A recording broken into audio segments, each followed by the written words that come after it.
மாவட்டத்தில் கணவன் மனைவி வெவ்வேறு இடங்களில் வெட்டி கொல்லப்பட்ட பயங்கரம் அரங்கேறி இருக்குது. அது குறித்தான அண்மை செய்தியை பார்த்து வருகிறோம். விவரங்களோடு இணைகிறார் நம்முடைய செய்தியாளர் பிரேம்குமார். முழு விவரங்களை வழங்கலாம். என்ன நடந்தது?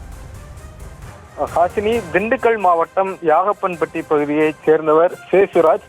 இவர் இன்று இரவு தன்னுடைய இருசக்கர வாகனத்தில் திண்டுக்கல் நத்தம் சாலையில் சென்று கொண்டிருந்த போது காரில் வந்த மர்ம நபர்கள் சேசுராஜை இடித்து நிறுத்துவதற்காக முயன்றுள்ளனர்.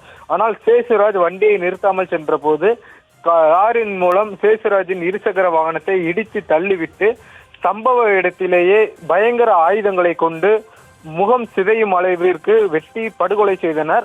இதனையடுத்து அங்கிருந்து தப்பிச் சென்ற மர்ம நபர்கள் யாகப்பன்பட்டி பகுதியில் உள்ள சேசுராஜின் வீட்டிற்கு சென்று அங்கு அவருடைய மனைவி தீபிகாவையும் வெட்டி படுகொலை செய்துள்ளனர்.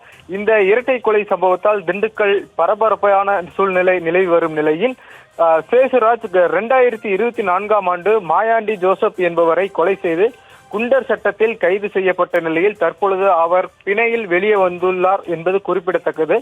மேலும் இந்த சம்பவம் பழிக்கு பழியாக நடைபெற்றதா என்ற கோணத்தில் போலீசார் விசாரணை மேற்கொண்டு வரும் நிலையில். விவரங்களுக்கு நன்றி பிரேம்குமார்.